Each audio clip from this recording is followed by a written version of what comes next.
Buenos días a todos, especialmente a los jóvenes. Y es que a uno le alegra mucho porque son momentos de mucha responsabilidad. Y son momentos de mucha responsabilidad para el Congreso de la República, pero también para ustedes, que son los que tendrán que vivir en el futuro en este país que estamos construyendo o quizá no ayudando tanto a construir. Un saludo especial a la senadora, lamentablemente se han ido otros amigos, el senador Wilson Arias, también nuestro amigo el presidente de la CUT, el señor director del SENA, saludo especial, pero especialmente ustedes jóvenes, y es que uno quisiera tener muchísimo más tiempo para conversar con ustedes. Cuando oye decir que hace 203 años no se tiene en cuenta o no hay democracia en Colombia, ¿cómo quisiera uno hablar con ustedes? Ustedes los que leen, ustedes que saben que hubo constituciones de 1821, de 1830, de 1843, de 1832, de 1853,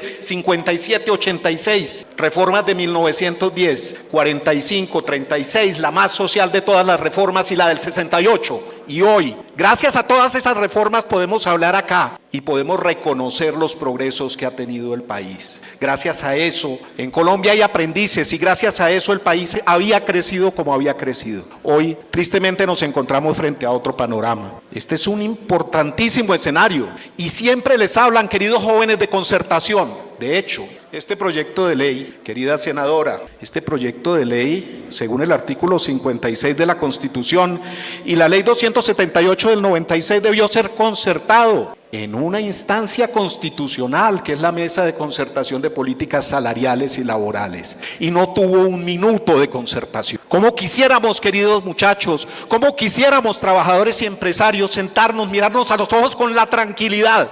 Saludo afectuoso, honorable senador, no lo había visto. ¿Cómo quisiéramos sentarnos y dar cumplimiento a la norma constitucional antes de tener otro fracaso como el reciente pronosticado de la reforma pensional y de tantos otros? Bien, no vamos a hablar de unos temas, no lo vamos a hacer, no vamos a hablar de la jornada diurna, de los efectos de la modificación de la jornada diurna, no vamos a hablar del recargo por descanso obligatorio, ni del aumento de la licencia de paternidad, que entre otras cosas es mucho más amplio y generoso. ¿Dije generoso? Dije generoso. Generoso con los recursos de los colombianos, que son los de los empresarios. Mucho más generoso que el de México, más generoso que el de Venezuela, más generoso que el del Brasil. Vamos a hablar de otra cosa, del contrato de aprendizaje, de ese señor director del SENA que exige formación profesional metódica y completa, de ese del acuerdo 10, que incluye pitonisas, con todo respeto,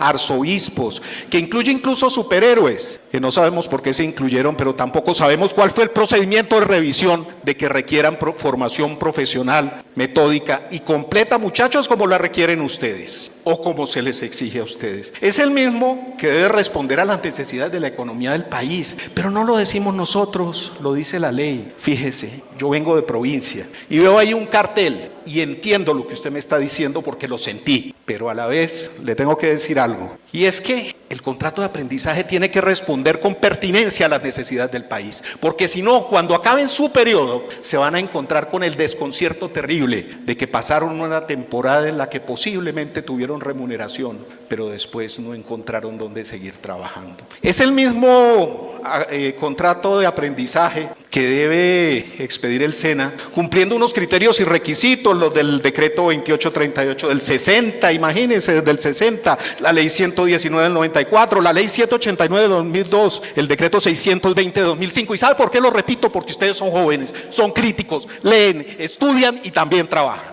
Y sé que cuando lleguen a sus casas le van a echar una mirada y van a quedarse pensando en lo que les estoy diciendo. Y hablan de la monetización, por Dios. Por ahí vi un letrero de la monetización. ¿Saben qué es una monetización? Una derrota. Una derrota porque no hubo en el escenario de Colombia un lugar donde encontrar para que los aprendices desarrollaran sus actividades. Muy triste, muy triste. Bien, decían que no hablemos de los efectos. Qué importante hablar de los efectos. Qué importante discutir qué es lo que va a pasar con una reforma. Qué importante que se entienda, claro, estamos sufriendo, antes teníamos día sin IVA, se cayó el día sin IVA y estaba pensando en una panadería, por ejemplo. ¿Se acuerdan de los impuestos que llaman saludables? Oigan esto, porque es que su letrero recuerda dónde desayunábamos hace unos años. Pues en ese lugar tenemos que pagar el IVA, pero también tenemos que pagar el 20% por desayunar simplemente lo que produce la mamá de cualquiera de ustedes o de nosotros, que es panadería o pastelería artesanal.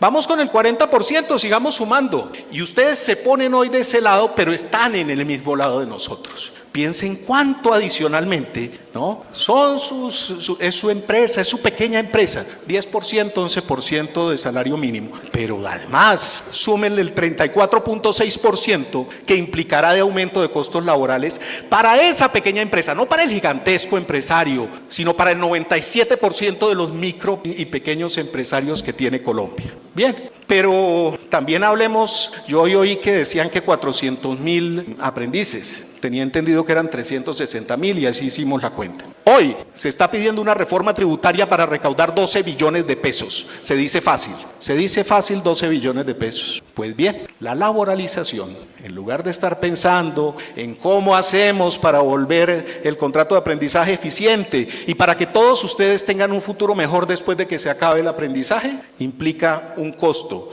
para los empresarios, no para los grandes, señores, para todos, de 4 billones de pesos. Y se dice fácil, porque pensamos que no lo pagamos nosotros, pero lo pagamos todos de alguna u otra forma. Bien, y también pensemos no solo en ustedes, pensemos en los 10.400.000 personas, que a su vez cada persona tiene al menos 3 personas más en su núcleo familiar que hoy trabajan precariamente, informales, y también de los 2.400.000 que están en el desempleo. Pero también, apreciado Charles, son 2.500.000 ninis, que lo dicen así despreciándolos, que ni estudian ni trabajan. ¿Cómo quisiéramos que nos pudiéramos mirar a los ojos y pudiéramos conversar esto?